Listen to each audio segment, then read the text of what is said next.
Welcome, dear readers, to Cover My Ass, where baffling books are reviewed but not read by yours truly. My name is Kaki. And I'm Kay, and remember, we only judge a book by its cover. And we find ourselves once more amid the towering stacks of the library, and honestly, why do we even bother? We are here to review books, aren't we? Yeah, I guess we ought to. I'm sorry. I guess I'm just a little bit down after the. I mean, you know that I was campaigning and for not exactly elections. And while I never actually completely figured out what I would be campaigning against, I just find out that I've lost. Yeah, it's weird, isn't it? I don't understand how that's possible. Like, last time your suggestion was to campaign for a new position, or, pardon me, a new imposition, which I was very enthusiastic about. Yeah. So I don't quite understand how I could have lost. Like, nobody else was running. The position was like, is this something that happens in the by my tally, libraries? There were, like, 2 ballots, and one of them was filled in, and the other one was not. So there isn't a quorum, so therefore you lost by default. Oh, shit. No, when you say it, these things make sense. That's such a weird thing. Like, you can just say the most bizarre things, and I just take them for gospel. Like, no wonder you're the senior librarian. Yeah, thank you. I can understand you're a little bit bummed by that, but I'll just stay a regular librarian. That's the problem with voters. You can't rely on them to show up. You know, you're right. Like, if you didn't lose. You did not win. I mean, you did not win. You didn't win. Okay. No, that's a. I guess the election was nullified, I suppose. Nullified. So it was essentially destroyed, like a space laser from space came down. And I guess so, yeah. I'm just trying to translate it into a metaphor that I can understand. Space lasers. Well, thank you for comforting me, because you're welcome. That actually does kind of help. Oh, good. So I hate seeing you down. The election was destroyed by an outside force, and so I can go on a campaign of vengeance against whatever force it was that destroyed my precious election and my chances of advancement, and I can destroy them. This is fantastic. Okay. A little bit careful on the destruction part. I mean, you know how we think about destroying things in the library. Yes, but this is something that's against the library. Yes. Because it was a library election that was like I was clear shoe-in with my draconian late fees. Mm-hmm. Well, that's the thing we would like to see destroyed. People who bring in. I mean, late fees are there to discourage people from doing so. But we'd rather never have to charge a late fee because nobody ever brings a book back late. That's where you're wrong. Oh. Yeah, because with these late fees, I am going to fund the new military librarian complex. Okay. Yeah, no, this is going to be great. Oh, okay, you've given me such a good idea. I'm so happy that I can go forth on this rampage of justice. Will we be seeing Ed 209 standing in the lobby, like threatening No spoilers. That depends on how much like sticky tape I find. Okay. It will be a balsa wood Ed 209, so don't get too excited, but I will do my best. Okay, thank you. I think it's actually achievable if I sort of cannibalize some of my earlier anti or pro bear suits. Oh yeah. Which I think some of them were. Raccoons ever return those? No, but they did discard them. I mean, which you can sort of call the same thing in the way that they're usually pretty good about cleaning up the mess. I'm glad that you managed to find some of your old handiwork. An alliance with the raccoons. Okay, now that this has been sorted out, technically we are already in alliance with the raccoons because they work for me. Remember? Yeah, there are lots and lots of like employee patron relationships throughout history that, while they are relationships, are not alliances. So I want to turn whatever relationship this is into one of mutual, whatever shape that's going to take. Okay, yeah. No, thank you. I'm very cheered up. So thank you for encouraging me on this, what I'm sure will be an incredibly successful and library beneficial campaign of rampant destruction of the enemies of the library. No, this is going to be fantastic. So I'm back on board. What do we have in store for our readers this week? This week's book is by A.E. van Vogt. Oh, it's called that seems like a Dutch name. The Battle of Forever. Yeah, it does. It's called The Battle of Forever. Yeah, and if you look down at your podcasting device, you should be seeing the cover of today's book. Otherwise, you can check our Twitter or website, both Cover My Asscast, in one case .com and the other one with an @ That's not really a smooth way to describe websites and Twitters. That's just unnecessarily complicated. I mean, it's become a bit traditional that it's like a slightly awkward way of you saying the addresses that we have on various social media. That's a nice way to describe someone's consistent failings. Tradition. No, I like that. See, you were a very good friend. You always managed to cheer me up and show me the bright side. I'm glad I can do that for you. So yes, this will be episode 78, The Battle of Forever by A.E. van Vogt. I mean, maybe it's an American person. Van Vogt, yeah. I mean, like Vanderbilt. Yeah. Of the hill. Oh, built as a hill. Built. Vanderbilt. Oh, Bult. Vanderbilt. Yeah. Okay. No, I get that. And in New York, obviously, you have Harlem, named for Dutch Haarlem. Brooklyn, named for Dutch Breukelen. Yeah. You have the Bowery from Bouwerij, an old word for farm. The batterij. Yeah. What was that? Well, it's a gun. Actually, it's also an English word. It's a gun battery, but it's also a naval term. Yeah. Okay. And then there's the Bronx, named for two brothers. Oh, is that it? Yeah, I think they had like a brewery or something. Oh, fantastic. The Bronx Brothers, I do like breweries. Big fan so, of them. On the cover, I'm sure you are. On the cover, there's actually, like, it's a fairly, like, condensed cover.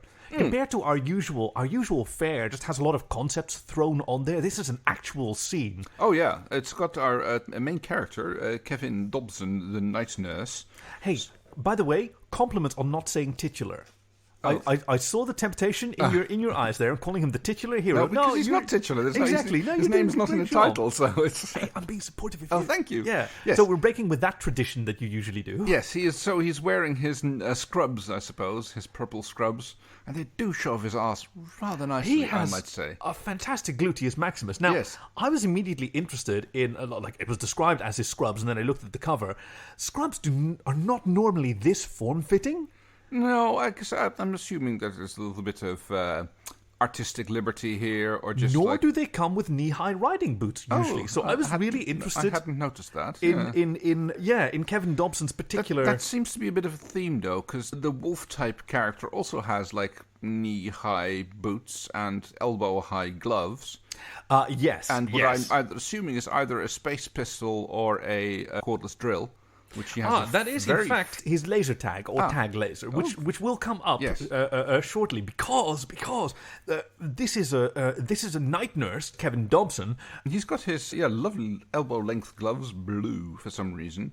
Maybe there's a lot of blue there. There's blue. There's blue jeans and blue boots and blue gloves and his laser tag, and he's got a lovely quick draw holster for it. Is that what it is? I suppose so. Yeah, it's one of those holsters which doesn't actually encase the weapon. Yeah, it's not a sheath. Yeah, it's more sort of a brace or a clip. Some place to hold it onto there. It's like usually referred to as race holsters in the industry. Yeah, for shooting competitions where time is of the essence. Well, and in his business, this is certainly the case because what Kevin Dobson is facing here is Wolf, the bounty hunter. You're not going to let me mention his awesome space belt buckle. Okay, like we have to focus on that. Hanging over his, well, it's not really a six-pack, but he's got some nice definition on him anyway. Yeah. I guess it's another one of those asymmetrical 29 packs. It's not that bad. I mean, he's got some good pecs on him, and it's like not even like overdone or anything, but he must be from Space Texas or something. That's the only way you can get a belt buckle that size. Either that or it's portable shield generator. I mean, it might be both. Can you tell I've been rereading Dune? The slow blade penetrates the shield. Yes, or in this case, the laser tag. So, the giant hunky wolfman that is blocking Kevin's path is Wolf the bounty hunter, and who is indeed wearing a fantastic belt buckle, and some like his attire is kind of funky. When you think of a space bounty hunter, you don't think of someone clad in jeans and these gloves carrying laser tag. Like that's a really weird thing to piece together, right? It is. It stands out a little bit being dressed like this. But, maybe that's like the way that bounty hunters go about their business. Or maybe that's how he thinks he could fit into the local scene. Yes, because he's obeying that maxim of intergalactic bounty hunting, which is the principle of least advancement. Mm-hmm. So because intergalactic ne'er-do-wells, they often like to escape and hide out at uninvolved planets, less evolved, certainly like not participants in intergalactic civilization. Mm-hmm. And so like hunting them down requires agents such as Wolf the Bounty Hunter to go to these primitive planets. But then how do you do that without like contaminating this planet in its natural development? Bring in the principle of least advancement. When you follow a mark down to a particular planet, you have to see what like technology they have brought with them and the resources to using that kind of same technology. Yes, exactly. That makes sense. And so apparently, Wolf the Bounty Hunter has determined that the most he can bring with him are pants. In this case, jeans, some gloves to protect the local wildlife. And I guess the laser tag is not really proper, but, it's like his bounty hunter's tool. Even there, he did a fairly good job. Like, he managed to acquire a local laser tag laser gun. Oh. Right, and adapt it to be able to paint his target and have him teleported off planet. So it's still within the principle of least advancement. The scene we're seeing here takes place in the city of Kokhanok in Alaska. Is that how it's said? It seems reasonable. Where our main character, Kevin, is working as a night nurse. And he's really cursing himself because he got tricked into this job. He went like, you sign up a contract with our company and we give you a full training, and after that we will give you a guaranteed job as a night nurse and you will only be working nights, and we realize that this is a problem, but all you have to do is work nights. You're guaranteed never to work just all night and never during the day. And he went like, this sounds like a fantastic idea, and he signs up, and then when it becomes time to start working, they go like, great, we found you a fantastic position. You are going to Alaska. Yeah. Where it is dark for 20 hours per day. So Kevin has been doing a lot of long, very long shifts. And it turns out he's got an ironclad contract which he cannot get out of. Yeah, unless you pay up everything that we invested in you, you are working this job. Yeah, see, that's the scam of this company and how they actually make their work. They always start them in November. They always burn out by February. Right. And that's when you get transferred to the Falklands, where it's... yeah. I mean, they kind of shift you back and forth around the place. And he's in his second year at this point, and, he's starting to resemble raccoonish, proportions with the bags under his ears and the dark circles. The bags under his ears and the dark circles around his anus. Yeah, this is a... Wow. This is a horrible fate. That is certainly an ironclad. It's interesting that you should have this little sort of idiomatic spoonerism, because this is the moment of his confrontation with Wolf the bounty hunter, who finds him after a 22-hour shift in an alley. Now, Kevin Dobson thinks that he's just having another one of his fun sleep-deprived hallucinations. And he goes like, yeah, get out of the way. It's like, I'm not in the mood for this. I've got 2 hours to shower, eat, and sleep before my next shift starts. Get out of my way. At which point, Wolf the bounty hunter tries to stop him and inform him that he's been bound by law, and is being retrieved. Now, of course, he speaks one of the many intergalactic languages, which is just in this case, a bunch of growls and hackle raisings, which, I mean, would normally be incomprehensible to humans, even more so in this case, because as we can see, the image of Wolf the bounty hunter, he has this sort of mane of hair around his neck. He does have very scruffy shoulders, yes. Yeah, so this is an unfortunate bit of, in order to be able to comply with the principle of least advancement, he wasn't able to wear his usual hairstyle, because the closest he could get to an Earth creature was a werewolf, right? He happens to be one of those canine people, but so he had to shave off his usual communication mullet, making him ex-military, as many bounty hunters are. Which is odd, because you don't see a lot of mullets in the military. The business up front and party in the rear? I guess. Actually, there's either in the British military or in the Navy, you have to show up clean-shaven, unless you already have a beard. But there's actually a procedure for transitioning. If you want to start growing, first you go to the Master Sergeant, and you ask for permission to start growing a beard. Yeah. And he gives you permission to start growing a beard or not, depending on how much he likes you or not. And then you have 2 weeks in which you are exempt from being clean-shaven at roll call in the mornings. Right, yeah. And then you have to, present yourself and show yourself to the Master Sergeant again, and he will decide whether or not your beard is worthy of keeping. And if not, then you have to shave it all off and you're back to normal. If yes, then you're allowed to keep growing it and, developing. Well, maybe that's what happened to Wolf the Bounty Hunter's mullet. I think it does. He's accosting Kevin Dobson, telling him that he's bound by law.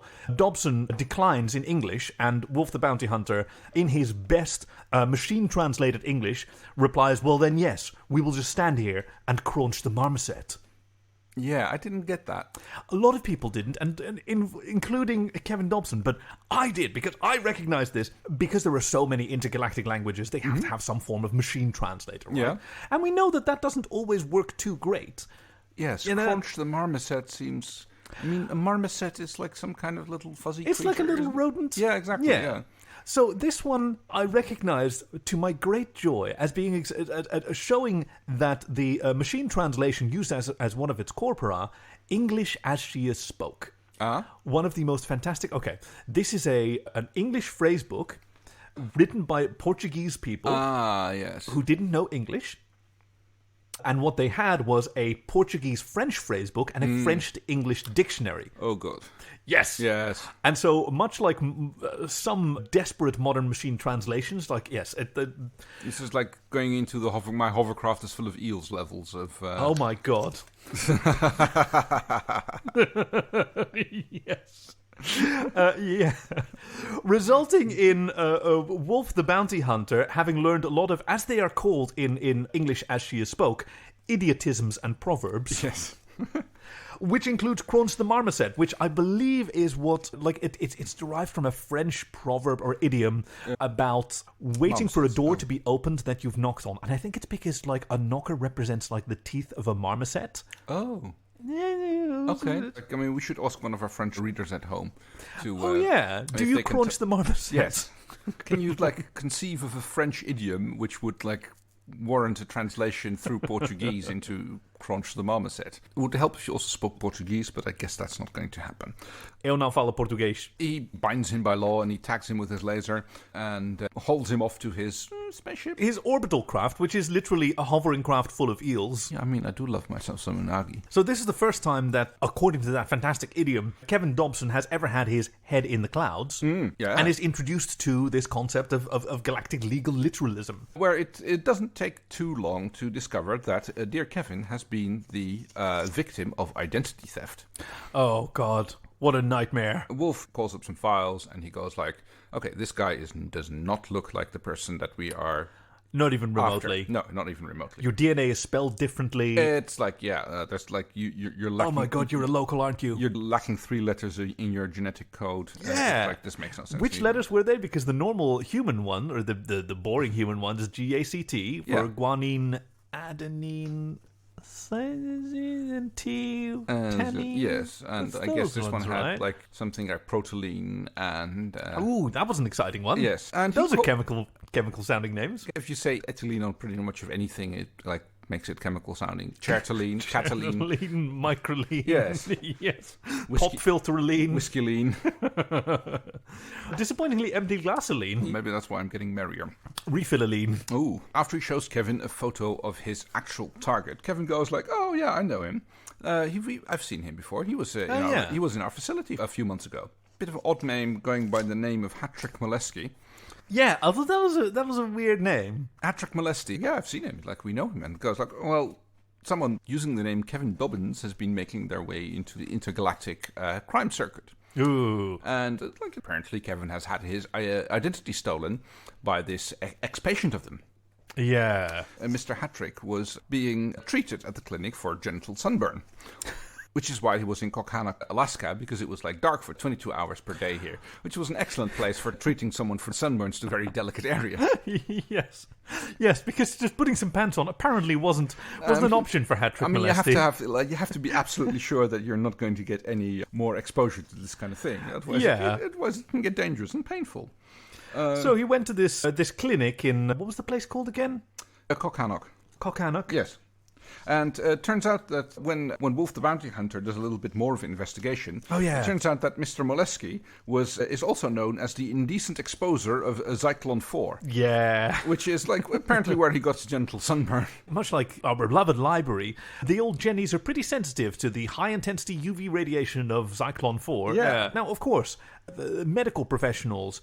they do their very best not to judge someone who is injured and needs their help. So when Hattrick Molesky makes his way to Earth and needs help, I mean, he's using the same machine translation. So instead of asking for a genital specialist or a dermatologist or whatever, he asks for a specialist in women and other diseases. Ooh, that sounds a bit weird. Yeah, so initially winds up in the gynecology department, and they just, once they check out his whole situation, they realize this is probably not the place for you, move you over to the specialist at Kokhanok, and who can look at your cock. That's the thing, it's they were... Is it Kokhanok? Well, he asked for a banana hammock, but I think that got mistranslated by the... Yeah. See, machine translation, it just sucks, doesn't it? It always gets it wrong. So that's how he ended up in Kokhanok. That's right. Yeah, so realizing all this, Wolf clearly needs help in order to fulfill his mission and bring hat-trick molesty to justice. But the language barrier is quite a serious obstacle.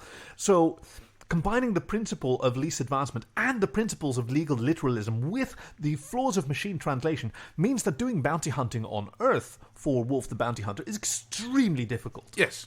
Which means that basically him and Kevin have to travel to Zyklon 4 to clear up this mess, basically. Like, Kevin realizes that he's going to be hindered and hampered by Mr. Molesty, who's using his identity.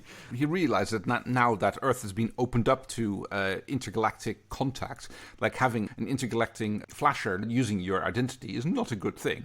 No, so exactly. He is bent on, like, helping Wolf the Bounty Hunter to catch this perpetrator and clear his own name. And in many ways, one might say that Wolf the Bounty Hunter is a bit of a flasher himself, like exposing intergalactic reality to poor, primitive Kevin. He does flash his abs very nicely, I must say. He does. He is quite a handsome wolf, I'd say. Yeah, and fairly, like, gradually there develops a bit of what one might call puppy love between our young... I mean, it's like he looks like the kind of person that would be lovely to just like snuggle up to in bed and just like run your hands through his short and curly fur. The proverbial dog's bollocks, I think you're talking about there. Yes, well, I was more thinking of the bee's knees, but that would be an entirely different... See, once Kevin actually discovers this dog's bollocks, he realizes that we talked about him wearing blue jeans and blue gloves. Yeah. So this is part of another one of those machine translation misunderstandings. Mm-hmm. Like, Wolf the Bounty Hunter learned about the concept of blue balls, and matching that description, he decided that... That's why he put on blue pants. Because he figured that he should be completely out of the blue, which is how these strangers appear. He does end up out of the blue on the long trip back to Zyklon 4. He does. His blue balls become very literal. Kevin helps him a little bit in that regard. Oh, yeah. After Kevin becomes blue in the face, then, the blue balls are sort of taken care of. I'm impressed with how long he can hold his breath. Well, he had a bit of trouble there, but eventually he was quickly resuscitated by some hairs of the dog that bit him. They arrive at Zyklon 4 in Wolf's ship. His hovercraft full of eels. Yes. Do you know how you say that in Esperanto? Go on, then. Oh, yes, I do happen to know how to say my hovercraft is full of eels in Esperanto, which is mia schwebschibo esta angelo plena. My schwebschibo, my hovering zweefschip, my zweefschip. Yes, very good. See, this is the great thing about Esperanto, because it was never designed as a universal... What were the last two words? So it's a single word. So anguille, do you recognize that from French? From your... Okay, well, that's eel. Not good. Oh, okay, that makes sense, yeah. And plena is a suffix meaning full. So my hovercraft is eelful. Yeah, okay. I'm sorry. I'm delighted that you were able to get so much of it, because this is the great thing about Esperanto. It was never designed as a universal language, as some people say. Pan-European. It's a pan-European second language that's easy to learn, or a third or a fourth language, because most of us speak multiple languages once we get out of high school anyway. Yeah. They arrive at Zyklon 4 just in time to watch a crystal planetoid being maneuvered into orbit. What a spectacular view that was, because we get the description of how it sort of passes in front of one of the 3 or 4 suns that Zyklon has in its orbit at any given time, and the fantastic lensing and the... And this is where we learn how Hat-trick Molesky ended up with his genital sunburn, because he had been practicing for this upcoming heist, where he's going to use the crystal planetoids to focus the sun rays and inscribe a picture of his genitals on the moon. Because he wants to flash an entire hemisphere at the same time. We ain't one at a time in here. We're mass communicating. Exactly. We're doing this like we're like Rickrolling on a genital scale. God. And now, at this point, of course, we don't know what space genitals look like. So, well, I'm pretty sure that Kevin knows what his genitals look like, because he's been taking care of him while he was and he certainly knows what Wolf the Bounty Hunter's genitals look like. He has been some intimate experience with those in the meantime. Yes. So he'd be able to recognize. Well, this is one of the sort of perennial like challenges for imagining a contact with alien species. Right? Did you say a perennium challenge? Yes, no, that's right. It's the perennial challenge. Would we be able to recognize other life? Would we be able to recognize non-mammalian language? What? I mean, what are the definitions by which we determine what is life? Like, we have animal life, where it moves, eats, excretes, danger avoidance, food pursuance, reproduction. Like, those are the things that we consider. But is that a priority that all life has? Well, there's a difference between life and intelligent life. Oh, that's another fun one. Mr. Hattrick has basically polished the crystal planetoid into a lens which was suited for his purposes, and with the light from the various suns illuminating his own. What we're calling it these days. What? Polishing the crystal planetoid. Yes. Yeah, I polished the crystal planetoid just this morning. It was very shiny afterwards.